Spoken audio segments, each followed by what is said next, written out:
La demanda va en aumento. 10.000 personas acuden a consultas sanitarias relacionadas con la salud mental en Navarra.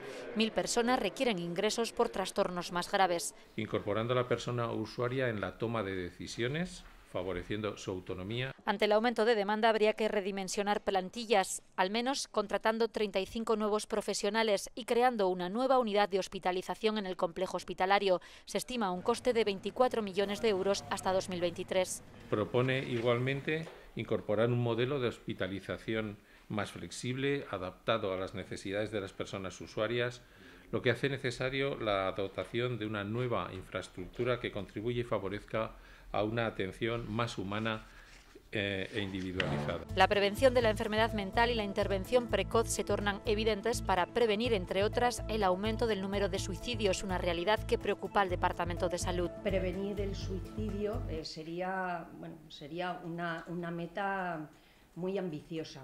Sí que es cierto que lo que se quiere es reducir el número de suicidios y todas las acciones pues van encaminadas a ellas. Se quiere potenciar la atención primaria evitando la sobremedicación. Se está produciendo una medicalización excesiva de los eventos de la vida ordinaria.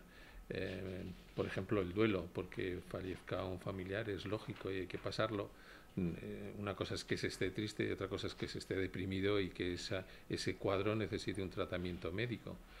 Habrá que buscar otros apoyos, otros recursos. El plan establece 40 objetivos articulados en 124 líneas de acción.